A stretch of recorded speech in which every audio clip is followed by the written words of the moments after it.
We're thrilled to have so many people joining us at the end of this day.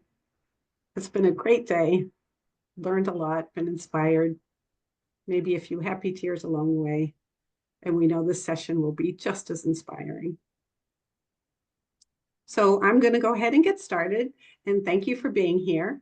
And I also want to thank our sponsors, Johnson & Johnson and the New Hampshire Community Behavioral Health Association, for sponsoring this session. So I'm Michelle Watson, and I'm happy to introduce our last but definitely not least session of this year's conference, Storytelling Saves Lives, bringing This Is My Brave to the Granite State. You'll be inspired by Melissa Wieters and This Is My Brave show, who is This Is My Brave show producer and NAMI New Hampshire staff member, as well as some of the cast of the 2024 This Is My Brave, as they share highlights, insights, and lessons learned, and you'll learn about the plans for this upcoming 2025 show. So I'm going to stop sharing and let you take it away, Melissa. Good afternoon, everyone. Thank you for being here. I'm grateful to be here. Thank you, Michelle, for all your work and running such a great conference, and the team at NAMI New Hampshire for doing such a wonderful job. I'm really honored that This Is My Brave was chosen to be the last session closing out the conference, and I'm grateful to be here with all of you today to give you a behind-the-scenes peek into This Is My Brave. And before we really dig in and start the session, we're going to play a short sound clip. And Brittany, if you can play that, that would be awesome. I'm on it.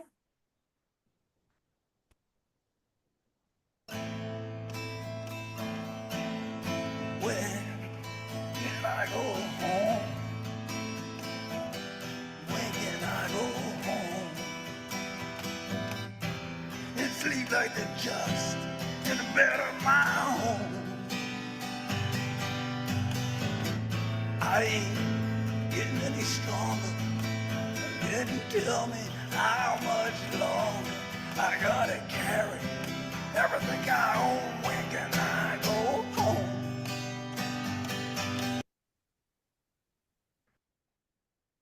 What you just heard was a segment from one of last year's performances.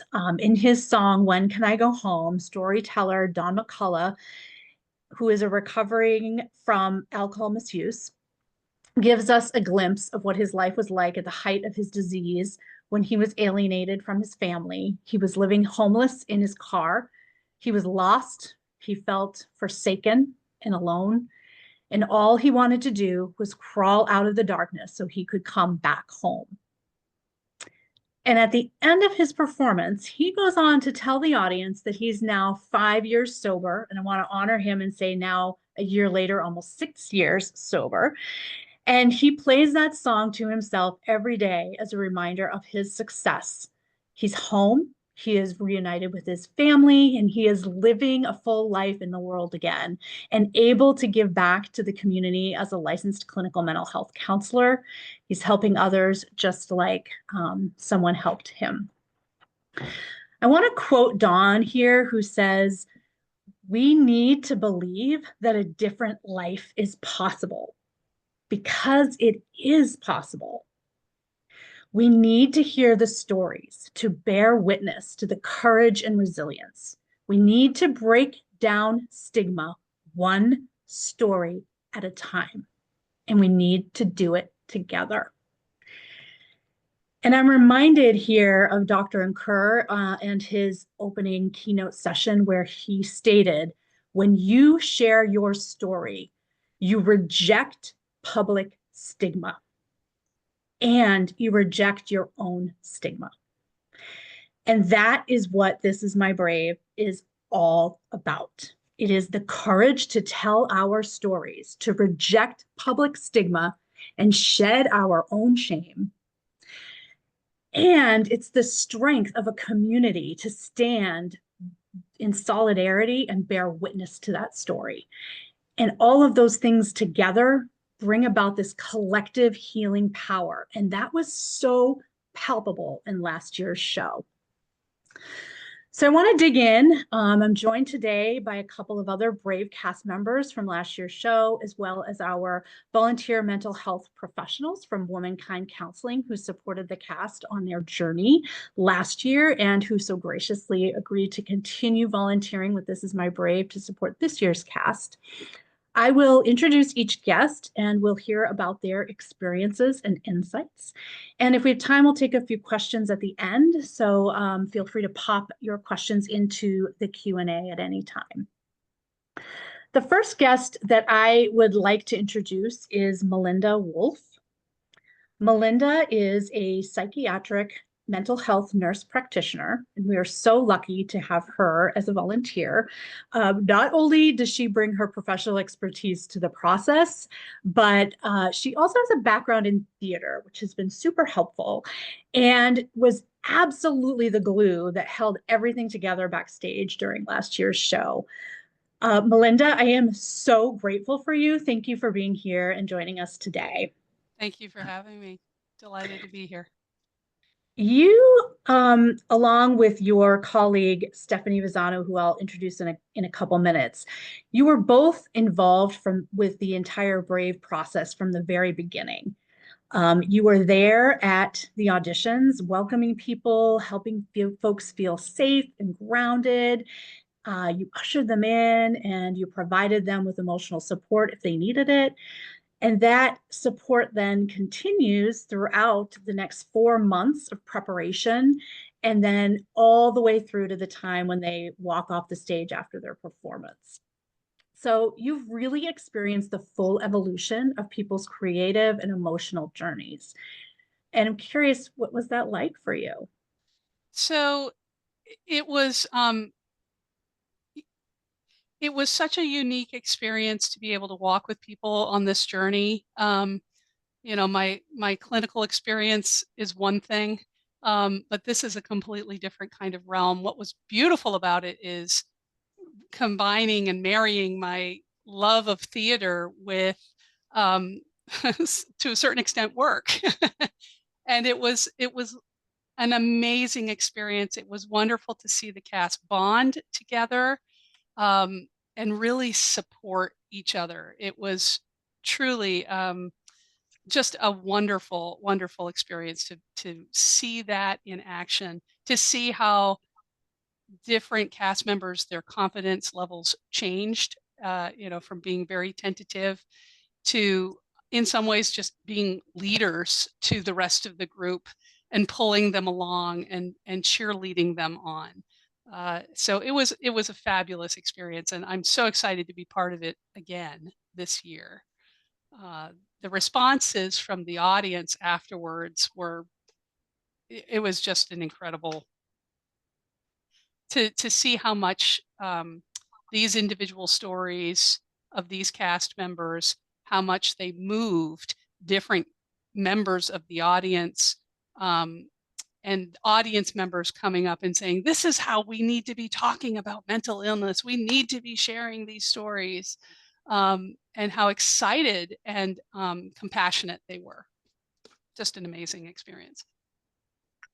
I love that you shared the piece about the audience. I think most people, I think, on this webinar are familiar with NAMI New Hampshire's storytelling programs. We have a lot of programming and training that we provide to help people learn how to tell their stories. And I'm so grateful that This Is My Brave has been added to that repertoire. And it's definitely something that is very different, from the other programs that we have. I mean, for example, we're on a big stage in a theater, and we're not, in this legislative setting. So it's definitely a different kind of storytelling. And there's the wide window for creative expression. And I want to bring in and introduce you all to Stephanie Visano, who is a licensed clinical mental health counselor and a certified art therapist. Welcome, Stephanie. One of the things that I was wanted to share with you all last year, and of people who had attended the show, you will have seen that there was just, speaking of that wide variety of creative expression, having a hard time spitting out my words at the end of the day. People last year told their stories in all kinds of different ways through interpretive dance, art, poetry, music, which we heard at the beginning of this session. And I'm really excited to share this year's lineup of cast. It's another really good year, and very different from last year. We've got somebody who's performing a rap piece. We've got slam poetry. We've even got somebody who's doing a comedy, which sounds a little odd in this mental health space, but it totally works. We have a cast member, her name is Rue, who's written about her hospitalization experience in the form of a children's storybook. It's so creative. And she does this really amazing job of creating safety with the audience in terms of you feel like you're wrapped in this protective cocoon. I actually want to have a stuffy and a cup of hot chocolate when I listen to her story. And then she brings you on this journey. And for her, she shared in her audition that writing her story in that way was an exercise of getting in touch with and giving a voice to her wounded inner child. And Stephanie, as an art therapist, I know you have a lot of experience witnessing the therapeutic value of art and the role it can play in a person's healing journey. And so I'd love to hear more about that. And then how did you see that play out in This Is My Brave? I think that witnessing part is huge. It's something that all these lovely people get to have captive witnesses to their stories, and they get to have small captive audiences just in meeting with like the mentors that they have, and they also get to have the big giant audience at the end. And witnessing is such a big part, and regardless of how we express ourselves, some of it is just for us, which is great. And then also, but having a witness who can just be there and see it and validate it and recognize it, to be there to receive whatever comes out, like that's just such a lovely thing. And when we create, it is this full body holistic experience, and it uses both hemispheres of the brain. And that's something that I think then you're embodying the whole healing process, and other people are getting to do that with you, which definitely helps reduce people who feel so alone. People, we know mental health stuff, good or bad, can feel really isolating to people. And so the ways that those stereotypes get picked aside a little bit when we create, that is such a gift that This Is My Brave gives people. And even just the initial, like you said, Mindy and I got to see everybody start to finish, and like even people walking out of that audition and just being like, I did it, and like I don't care if I'm cast, like this was my brave. And there's people who never even make it into the audition space but who sign up, and I think even that for people, like that is their brave, is like they've connected that they have this creation and they want to share it. And even if they don't share it in the way that maybe some of us want to keep encouraging people to, like that's their step in it. And it's so cool to see that all along the way. I really love that you shared that piece about folks who may audition and then may not do the show, or may who sign up and but don't come to the audition. And we've had a few of those now that we're in our second year. We did have folks that signed up last year and then decided they weren't ready yet, and then signed up again this year and told their story. We had folks last year that were cast in the show and decided no, now's not a good time, but now they're on stage this year. So I do appreciate that, recognizing that this process is fluid, and it really is about meeting people where they're at in their journey, and just trying to be there and present for those people, for people in that space in their journey. Thank you for that. And we're kind of getting into what that storyteller journey is and the cast experience. And I want to recognize the two cast members that we have with us here today, Liz Stella Ford and Deb Pendergast. Welcome, both of you. I'm so excited to see your faces and to have you here today. Thank you for joining us. Thank you for having us. I want to give both of you some time to, share your firsthand experience of what it was like to participate in This Is My Brave. We do have a couple of clips that I'd like to show the audience members so they can kind of see you in action. And Brittany, can we play Liz's clip first? Absolutely. Can I just get a thumbs up once we see and hear Liz?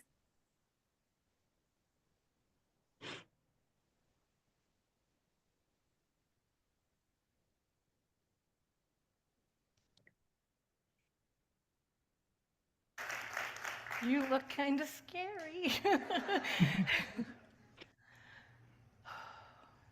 As I stand here, sharing this moment in this place with you, my voice quivers, my hands shake, and I marvel at the thought of all of you in your underwear.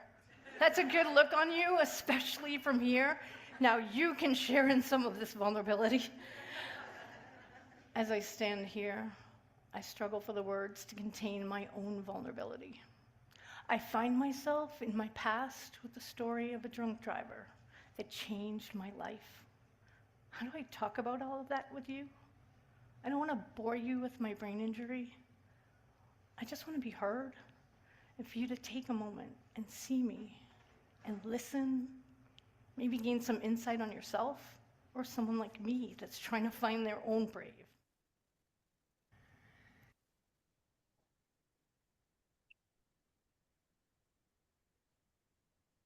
How did that feel, Liz, watching yourself? Oh gosh. Can you hear me okay? Yes.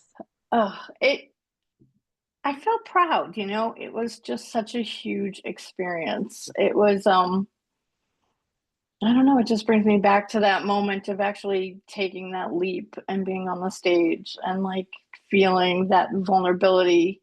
My hands were shaking, my foot was trembling. I tried not to look like I wanted to run away, and it's just a myriad of just everything all at once. But I'm really proud of it. And you should be. You look great, by the way. Nobody would ever know you were nervous on that stage. You just owned it. Everybody says that, but I can just remember my right foot just like shaking up and down and thinking everybody knows. It was funny. I really love this segment. You've said the word vulnerability a couple of times, and I love this segment, Liz, because to me it really exemplifies the core of who you are as I've gotten to know you, and your willingness to overcome fear and just put yourself out there. And we didn't show this here, but part of your piece also has original artwork. And one of your photos shows the outline of an elephant. And you talk about the elephant in the room. And it's so interesting to me because in my experience, getting to know you and working with you, there's no such thing as an elephant in the room. When you're feeling vulnerable, you put it on the table. When you feel fear, anxiety, love, excitement, you name it. And as the director of the show, I really got to see the impact of that on the other cast members. It's like your sharing gave them permission to talk about their own hard feelings and experiences. And when you did that, you created this safe space for everyone in the group to be raw and open and to know that they're not alone. Thank you for that. Really appreciate it. Thank you for noticing. Yeah, talk to us a little more about that vulnerability and how did you go from that space of we're not going to talk about the elephant in the room to just putting it out there on the table, because that's really what we're doing here, right? We're trying to stomp out stigma, we're trying to give hope, we're trying to set examples. What moved you from that space to being so open? I think for me, it was healing from my brain injury and feeling very frustrated that because I didn't have a physical injury that people could see, that they didn't realize how impacted I was by the changes in me. And I had to embrace this side of me to ask for help.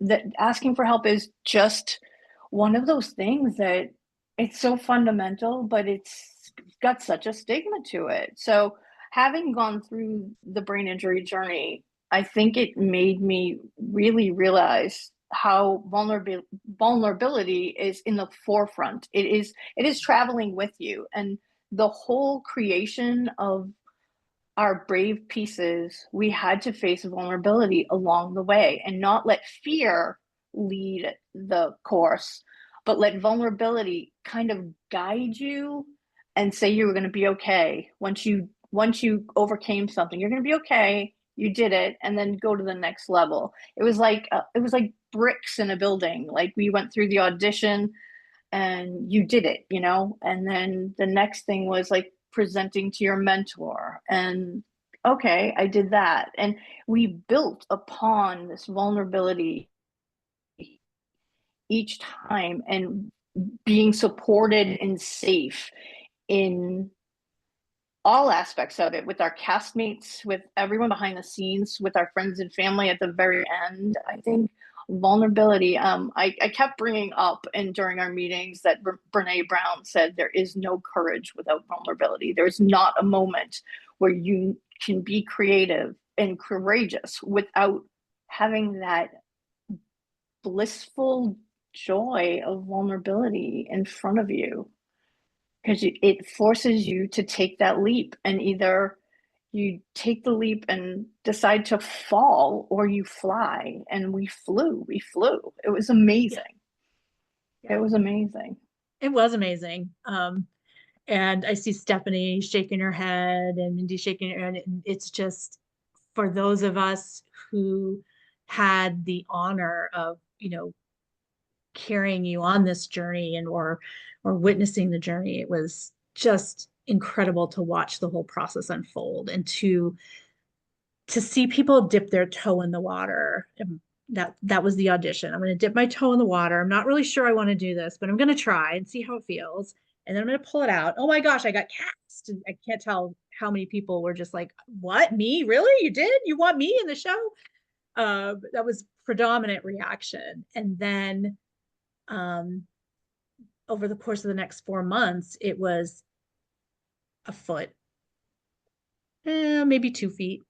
I'll wade up into my, ankles, and then by the time you knew it, people were just all in.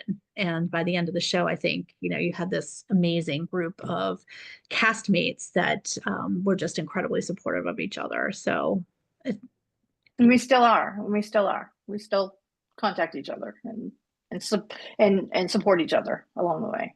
That's so awesome. I think it was Kim's presentation, the keynote this afternoon, that talked about a key element of recovery is that peer support piece. And I feel like you guys, really did a great job supporting each other. So I want to also move on to Deb and recognize and play an excerpt of her piece, so that we can hear a little bit of her experience with This Is My Brave. But first, Deb, can you tell us a little bit about what your piece is about? Sure. So after retiring from over 30 years in the fire service and EMS, after taking off my uniform and, hanging up the uniform, it was sort of an image of, now what's my purpose? And I found myself sort of falling into a depression.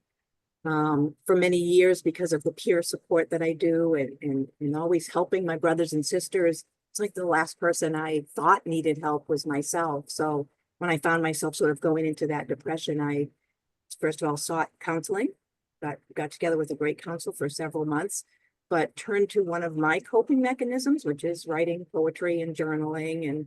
And I started to put together a piece, a poem, and about sort of my journey over the last 30 years, life, my career, what I've done. And it turned into the poem that became My Brave Hands, and just sort of the image of my hands and what these hands have seen and done over my career. And I had just started the poem when I did audition for This Is My Brave. So I did have to sort of continue it and finish it before sitting for the audition. And like you said, the audition was one of the hardest parts, but once I got through that, I knew what better thing can I do for the fire and EMS community than to say, me too. I need help. We're not superheroes. We are human. We do need help occasionally. And I think that's what my poem talked about, and put those vulnerable pieces of my life on paper, and then eventually spoke those words on the stage. And you did so in such a beautiful way. Brittany, can you play Deb's clip for us? Have to.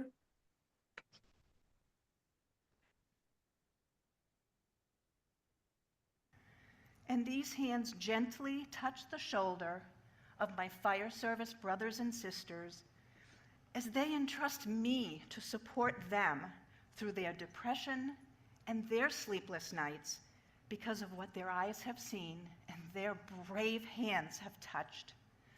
You see, this is my calling.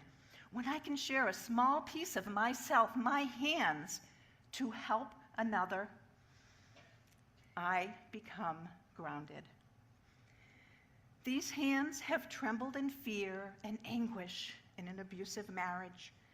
And these are the same hands that I needed to hold over my heart to remind myself that I am alive, to hold over my diaphragm, to remind myself to take a moment to just breathe. How does a humming... Wow.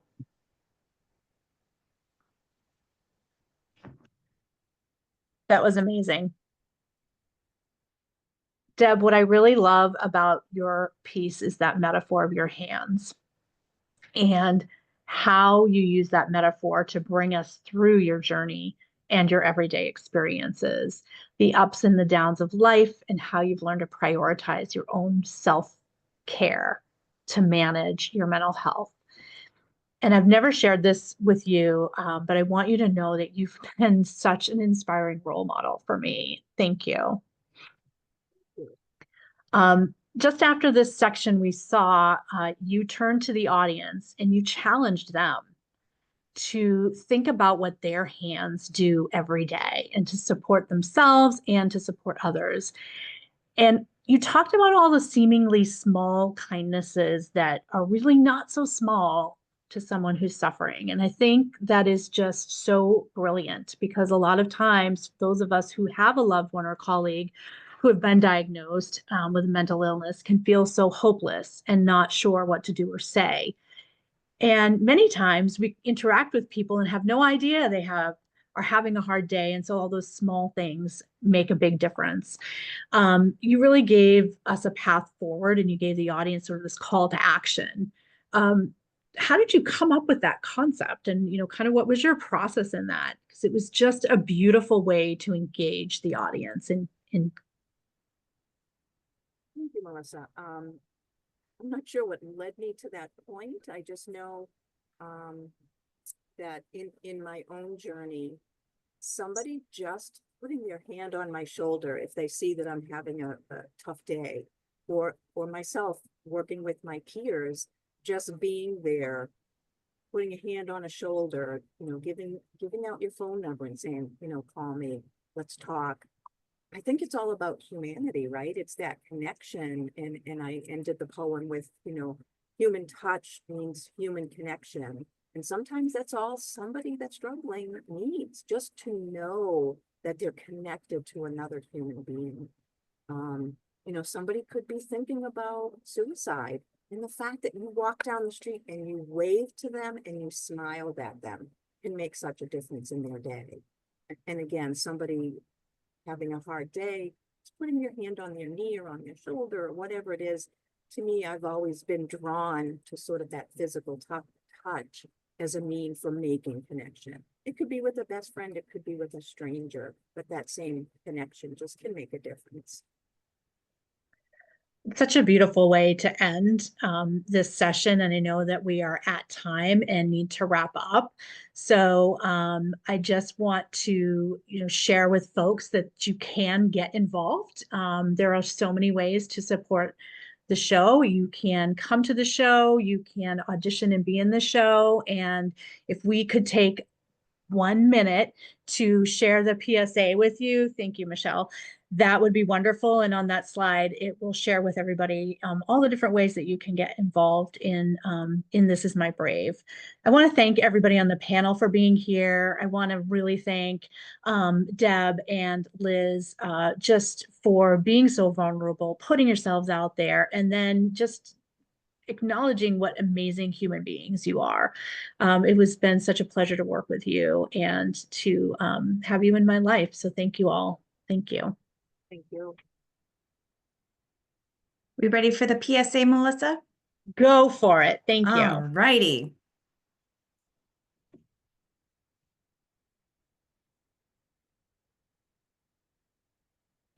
How does a hummingbird hold itself so still while its wings beat too fast for the human eye to see? On May 15th at 7 p.m., NAMI New Hampshire presents This Is My Brave at the Bank of New Hampshire stage. My character, I gain from pain. This Is My Brave is a storytelling session from survivors who tell their honest, raw experiences and the challenges they overcame. This Is My Brave raises awareness of mental illness, suicide, and substance misuse while dispelling the stigma and discrimination surrounding these conditions. But it's also stories of hope, recovery, and success. This Is My Brave, May 15th at the Bank of New Hampshire stage in Concord. All proceeds go to NAMI New Hampshire. To get your tickets, visit NAMINH.org or text BRAVE to 78,000. This is my brave. This is my brave. This is my brave. This is my brave. This is my brave.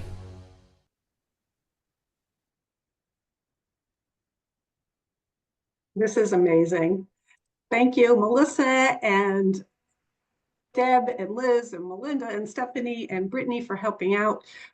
What a great session and a great way to spotlight a really important program. So thank you for that.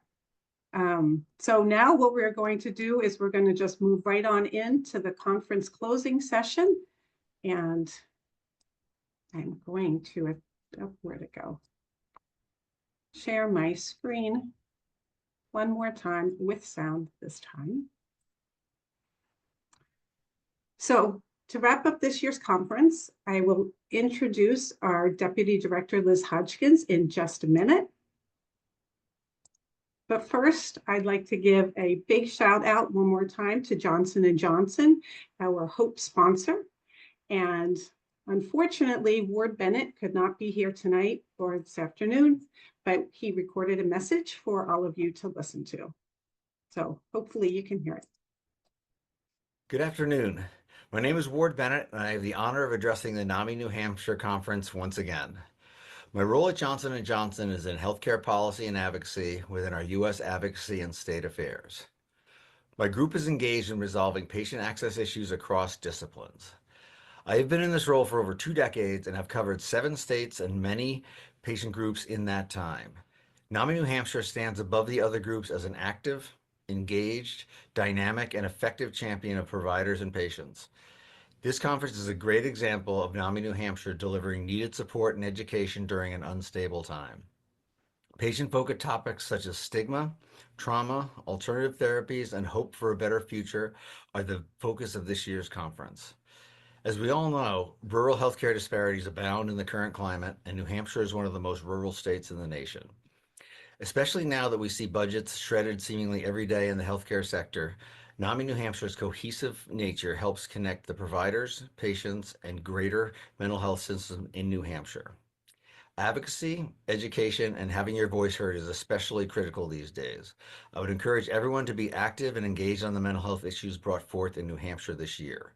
The individual and collective voice is so impactful in policy and access issues. Patient and provider testimony and engagement are often the most effective way of enacting positive change in the mental health system, and individual voices can and have had an impact on the many important discussions in Concord. Speaking of having your voice heard, this is the 2nd year that Johnson & Johnson has been the primary sponsor for the This Is My Brave program. Last year's program was simply so amazing and impactful. The stories shared lead to so much understanding about individual journeys and how those learnings help systems, providers, and people to help each other in their healthcare journeys. Our hats are off to everyone brave enough to share their stories and to possibly help the next person with their journey and recovery.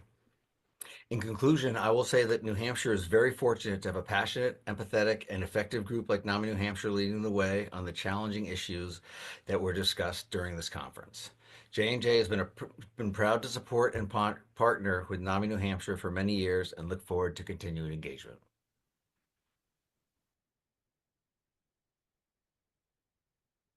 Great. Thanks so much to Ward.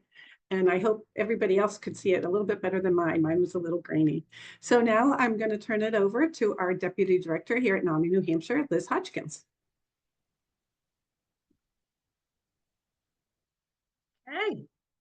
Thank you so much, Michelle. I feel really honored to be closing out an amazing conference. So it was fabulous. I think all of you will agree. So why don't we start by just saying, if you think it's fabulous, just go ahead and give a little reaction there. I know that there was a couple of times where people gave hearts and thumbs up, claps, just show our hardworking conference committee that it really was just an absolutely fantastic event.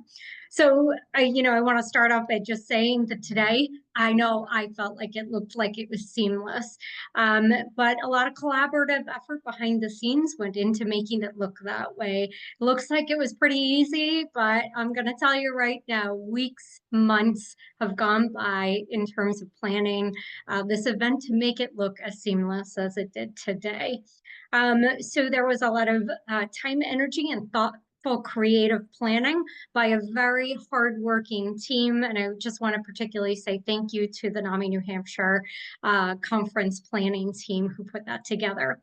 But at the helm are the two people who are remaining here at the end of the day, Michelle Watson and Deb Jerkois. And they just did an amazing job at really taking the lead on this event. And I just want to once again say, give them a little love because it was truly amazing. And I just want to particularly say thank you to them for all of their hard work and dedication to making this event as fantastic as it was today. I think that they are going to feel a great sense of relief and perhaps a really good night's sleep tonight. So I know they still have lots of work to do to get the recordings up and running, so people who miss things will be able to get those recordings. But I know that it will probably feel like a pretty good relief at the end of the day today.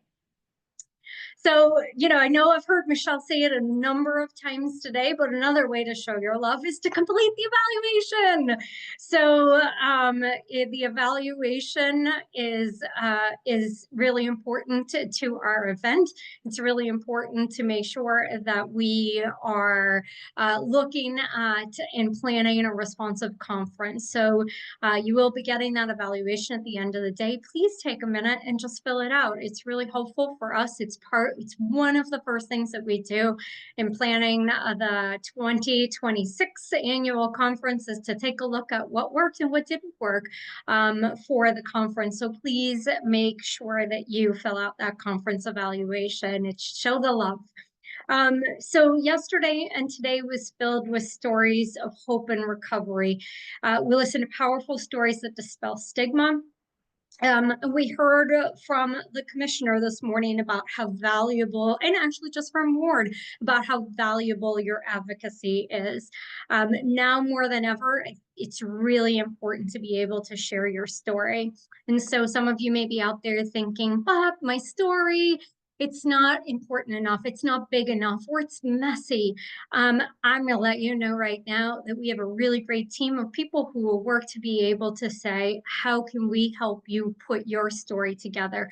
Your story is important. And as Ward just mentioned, the testimony of the people who are of this great state are what's going to really move the work along that we've created some really great momentum for. So please make sure that you reach out and share your story, even if you feel like it's not perfect or it's a little bit messy. You can email advocacy@naminh.org, and Deb or Michelle, if one of you would put that in the chat for me, that would be really great. So as I wrap up this wonderful day, I just want to also share a message about how amazing the people of this Granite State. There's really amazing people who are doing work, champions of mental health, and